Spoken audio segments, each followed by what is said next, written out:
Pak Ustadz, ini ada kecemburuan berlebihan ketika melihat istrinya dandan untuk keluar, dia langsung marah tanpa bertanya apa-apa gitu, tanpa konfirmasi apapun gitu. Memang suami kan punya hak untuk itu, tapi tidak dengan cara kekerasan ya, Pak Ustadz. Gimana nih Pak Ustadz? Saya menyoroti dari proses awal pernikahan kedua. Saya perlu tegaskan di acara tawakal ini, orang yang sudah janda kayak Mbak Reni itu boleh memilih pilihannya sendiri, bahkan tanpa minta izin pada orang tua, karena orang janda itu punya hak independen sudah. Nah, tapi faktanya Mbak Reni malah dipaksa untuk menikah oleh orang tuanya, dan Mbak Reni tidak bisa berbuat apa-apa. Padahal seandainya Mbak Reni tidak cinta dan mengacu pada pengalaman pernikahan pertama yang gagal, harusnya kan Mbak Reni berargumentasi, nggak bisa. Apapun kondisinya, yang mengalami Mbak Reni. Tetapi itu sudah terjadi. Maka sekali lagi, agar Mbak Reni bisa menikmati kehidupan ini lebih baik, setiap peristiwa yang sudah terjadi, tolong dieres, dihapus dalam sejarah Mbak Reni. Tentu berat, tetapi diupayakan. Dihapus, lalu diisi memori-memori kebaikan, dan diupayakan aktivitas-aktivitas yang positif, agar menumpuk aktivitas-aktivitas yang dulu dirasakan cukup menyakitkan. Itu dulu. Nah, yang kedua, ada pelajaran penting untuk orang-orang tua, khususnya ibu ya, karena seringkali kan yang mudah terpacu dan teriming-imingi dengan harta itu kan ibu-ibu. Ibu-ibu yang dirahmati Allah, tolong kalau mau nyarikan jodoh untuk putrinya, jangan hanya yang mendasarkan diri pada harta.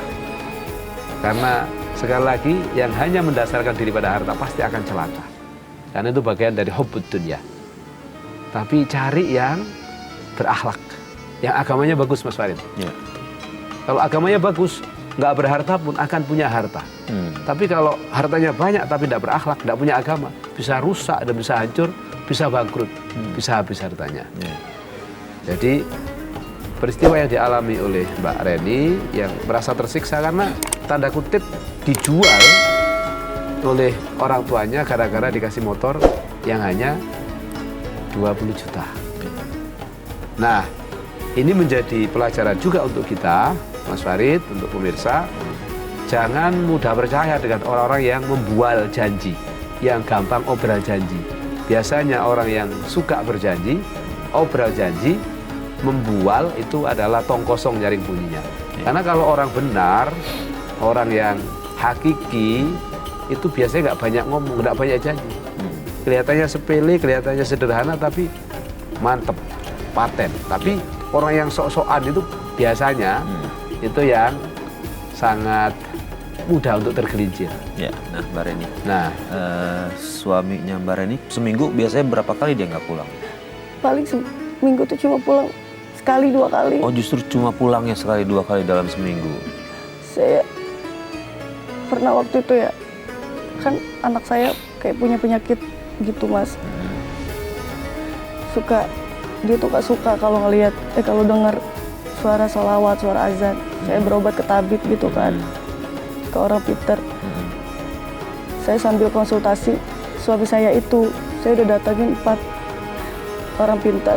Dan saya bertanya, dan 4 itu bilang kalau suami saya itu tuh udah punya istri, terus udah punya anak 2 yang usianya udah besar, Mas, dan masih sering nafkahin juga. Nah, di situ Mbak Reni langsung percaya atau mencoba cari pembuktian?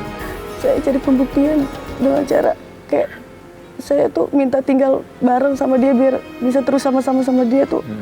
Tapi dia nggak pernah mau, Mas. Alasan itu ada aja, Mas. Saya minta dia pulang tiap hari ke kontrakan saya, dia bilang kejauhan. Terus saya bilang saya mau tinggal sama dia. Dia bilang jangan, di sini tuh mahal lah, terus kotor, banyak orang-orang jahat. Pokoknya ada aja, Mas, alasannya. Oke, Mbak Reni mencoba untuk itu nggak konfirmasi ke keluarganya dia? Kalau dia benar udah punya istri atau tidak gitu?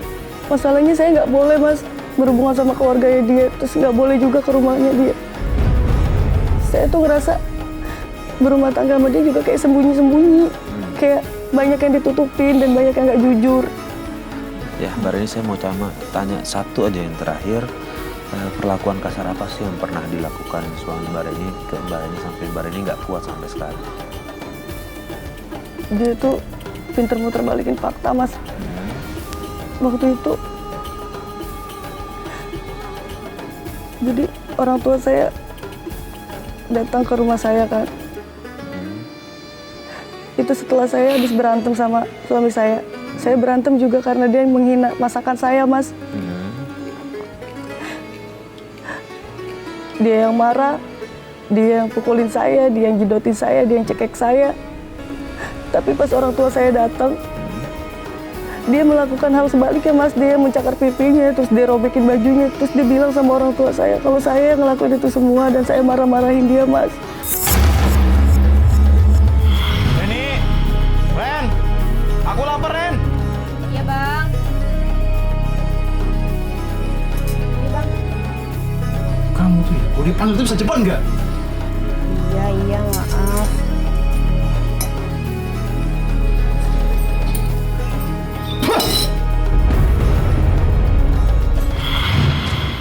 Apa-apaan sih ini? Kamu tuh bisa masak nggak sih? Loh, kenapa? Kenapa lagi aku tanya? Nih, kamu cobain ini, cobain. Hah? Gimana rasanya? Kamu tahu kan? Selera aku tuh sukanya yang pedas. Tidak ada sama sekali coba. Pikir aku masih bayi apa? Kalau jadi istri, yang benar kalau masaknya. Aku tuh capek, Mas. Aku tuh bisanya komplain terus. Padahal, kalau setiap ibu atau teman-teman aku kesini ngisipin masakan aku, mereka nggak ada yang komplain. Harusnya kamu tuh tahu diri, Mas. Oh, kamu udah berani ngelawan sama aku ya? Rasain nih.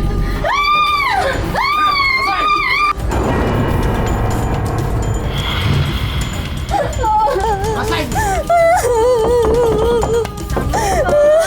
Wendy. Assalamualaikum, Wendy.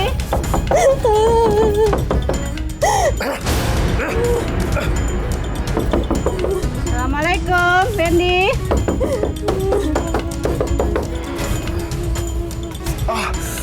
Sofira, Wendy, kenapa muka kamu, Wendy? Ini Bu, ini nggak bisa dibilangin makanya muka saya dicakar Bu. Astagfirullahaladzim. Reni, apa-apaan kamu? Sama suami seperti ini? Enggak, Kak. Dia bohong. Aku yang dipukul. Gak mungkin, Reni. Coba kamu lihat nih, suami kamu. Mukanya sampai kecakar begitu. Kamu masa kebangetan sih sama suami sendiri? Kenapa sih kalian tuh selalu aja bela dia? Aku tuh capek. Reni, kamu dibilangin malah ngebantah. Dasar. Aduh, udah, Pak, udah. Ayo, kita ke dalam aja yuk. Ayo, Pak, cepetan. Ustadz, ya, kalau melihat ini sudah tepat apakah Mbak Reni keinginannya sudah tepat untuk memutuskan berpisah dengan suaminya? Sekali lagi Mbak Reni punya hak dan kewenangan untuk menilai pas atau tidak. Bukan kita, bukan orang lain. Saya menyarankan coba difikirkan betul, direnungkan betul karena perpisahan itu memang punya efek. Mbak Reni akan menjadi janda meskipun tidak punya anak dari dia. Pandangan orang terhadap janda itu berbeda. Meskipun ketika Mbak Reni melanjutkan, Mbak Reni tersiksa. Nah, silakan dipilah, silakan ditimbang.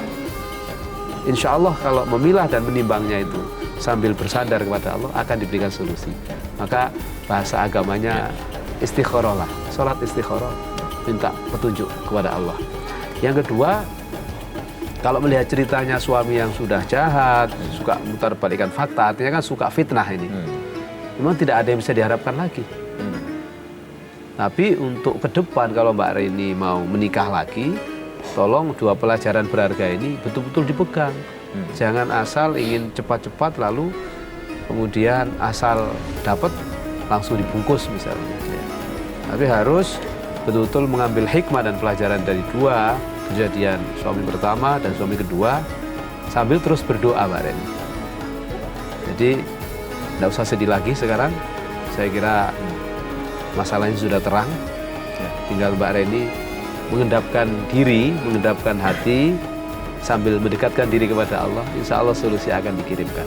Tapi kalau Mbak Reni tidak bisa mendekatkan diri kepada Allah, tidak mengendapkan hati, tidak mengendapkan diri, masih menebar kebencian ke sana kemari, menyalahkan orang lain, ya masalah Mbak Reni tidak akan pernah selesai selama-lamanya.